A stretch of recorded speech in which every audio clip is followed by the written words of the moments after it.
আসসালামু আলাইকুম। ওয়ালাইকুম সালাম। জি, আপু আপনার বাড়ি কোথায়? ভাই বাড়ি সুনামগঞ্জ, ভাড়া ও, থাকি, নিজস্ব কোনো এটা বাড়ি কি নেই। সিলেট সুনামগঞ্জ?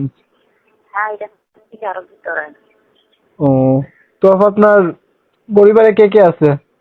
পরিবারে মা আছে, একটা ভাই আছে, সৎ মা আছে, একটা তো ভাই আছে। আপনার নাম কি আপু? আমার নাম জান্নাত। তো জান্নাত আপু আপনার বয়স কত?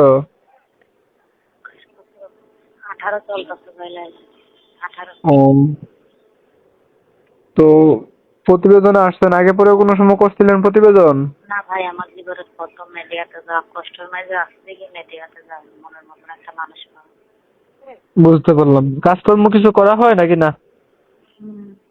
সেলাই মেশিনটা চলে যাওয়ার পর এখন মানুষের বাড়িতে কাজ করতে হয়, সৎ মায়ের সংসার থাকে তো অনেক কষ্ট। ও, তো এই যে আপনার এই কষ্টের কথা শুনে যদি কোনো দর্শক আপনার সাথে সম্পর্ক করতে চায় অথবা আপনাকে বিয়ে করতে চায়, আপনার কোনো আপত্তি আছে অথবা চাহিদা আমার আছে? কোনো আমার কোনো আপত্তি নাই, স্বর্ণের আংটি পুরুষ মানুষ, অনেক ভালো। ও, তো আচ্ছা ঠিক আছে আপু, যদি কোনো দর্শক আপনার সাথে যোগাযোগ করতে চায়, আপনার কোনো মোবাইল নাম্বার আছে? এই যে কথা বলছি সেটাই আমার নম্বর, এটাতে ফোন দিলে সবসময় আমাকে পাবে। আচ্ছা আচ্ছা ঠিক আছে, এই নাম্বারটা আর আপনার ফটোটা আমি ভিডিওর স্ক্রিনে দিয়ে দেবো যদি কোনো আচ্ছা, দর্শক। ফটোটা দিয়ে। আচ্ছা ঠিক আছে আপু, আসসালামু আলাইকুম।